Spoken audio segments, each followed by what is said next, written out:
মানুষের জীবনের চূড়ান্ত গন্তব্য দুটো, জান্নাত আর জাহান্নাম। আল্লাহ সুবহানাহু ওয়া তাআলা কুরআনে বারবার জান্নাতের নিয়ামত আর জাহান্নামের শাস্তির কথা বলেছেন, যাতে আমরা সঠিক পথ বেছে নিতে পারি। কিন্তু একটা বিশেষ হাদিসে নবী করিম সাল্লাল্লাহু আলাইহি ওয়াসাল্লাম জান্নাতে প্রবেশকারী একদম শেষ ব্যক্তির নিয়ামতের কথা বলেছেন, যা শুনলে অবাক হতে পায়।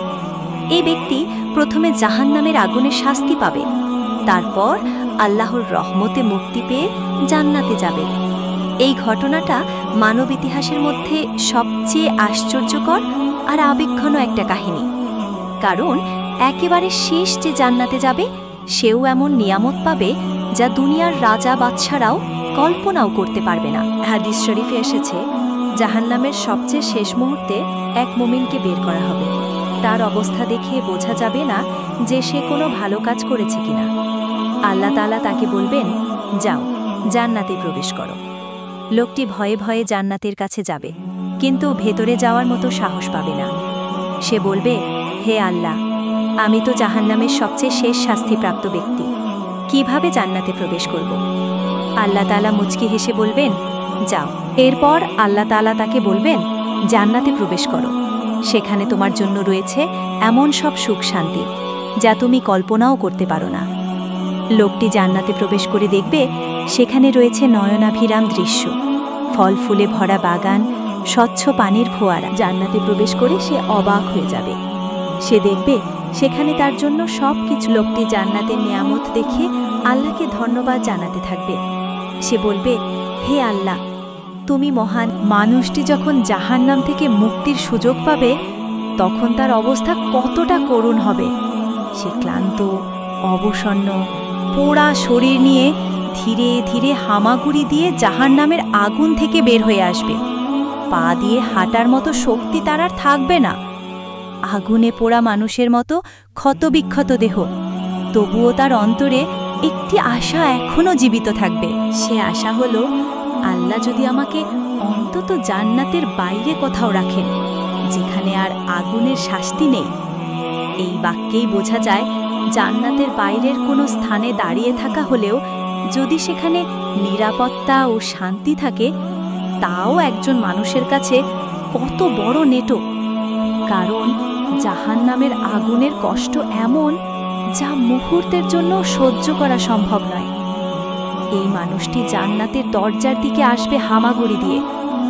তার চোখে থাকবে জান্নাতের অপূর্ব দৃশ্যের এক ঝলক, আর অন্তরে থাকবে একটিই প্রার্থনা, হে আল্লাহ, অন্তত আমাকে জান্নাতের কাছাকাছি কোথাও দাঁড় করিয়ে দিন, যেখানে আমি নিরাপদে নিঃশ্বাস নিতে পারি।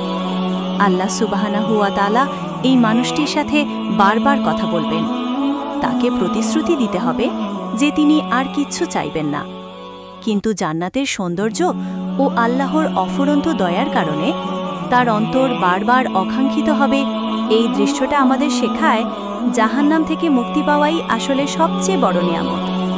এমনকি সর্বশেষ জান্নাতীও এত কষ্ট ভোগের পর জান্নাতের আশা নিয়ে বেঁচে থাকবে। আল্লাহর রহমত ছাড়া কেউই জান্নাতে প্রবেশ করতে পারবে না। এই কাহিনী প্রত্যেক মুসলমানকে গভীরভাবে নাড়া দেয়। আমরা বুঝতে পারি, যদি আমাদের আমল দুর্বল হয়, তবুও আল্লাহর দয়া এত বিশাল যে তিনি শেষ মানুষকেও জান্নাত দিয়ে সম্মানিত করবেন।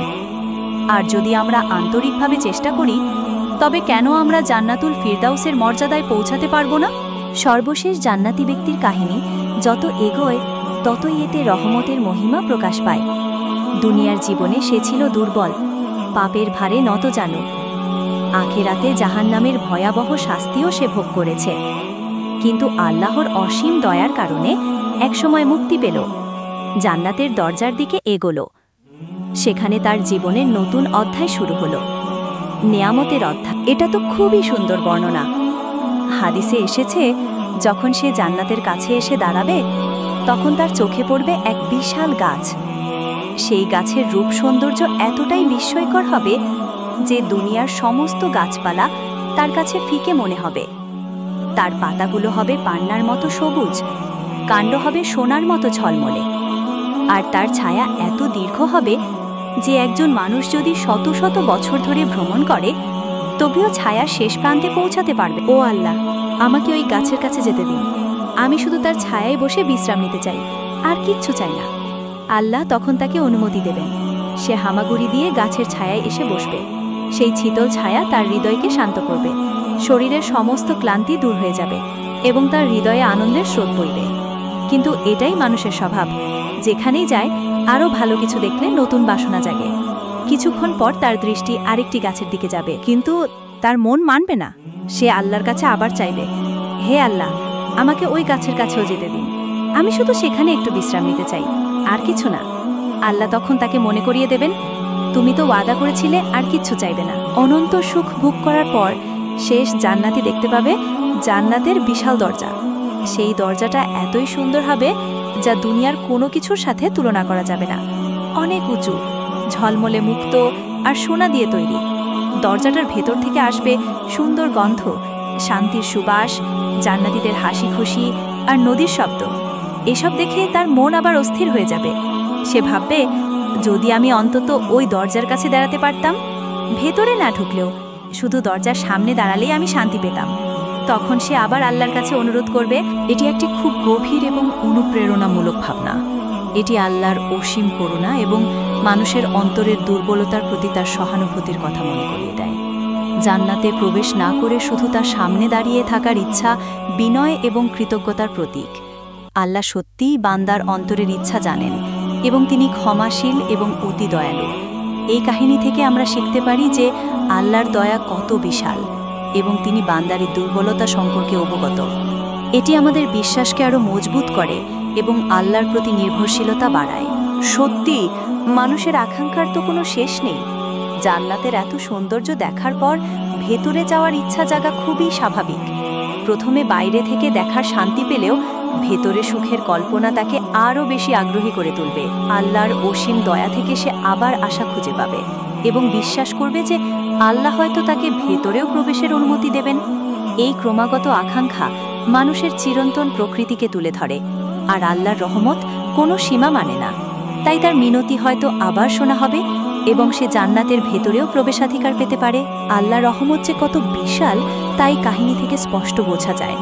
সবচেয়ে হতভাগ্য ব্যক্তিও যখন জান্নাতের এত অবিশ্বাস্য নিয়ামত পাবে, তখন চিন্তা করুন আল্লাহর কাছে মর্যাদাবানদের জন্য কি অপেক্ষা করছে।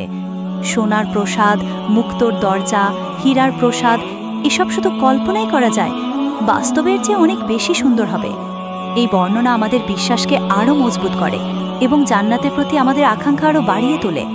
আল্লাহর রহমতের কোনো সীমা নেই, আর তিনি তার বান্দাদের জন্য যা রেখেছেন তা আমাদের কল্পনারও অনেক অনেক ঊর্ধ্বে।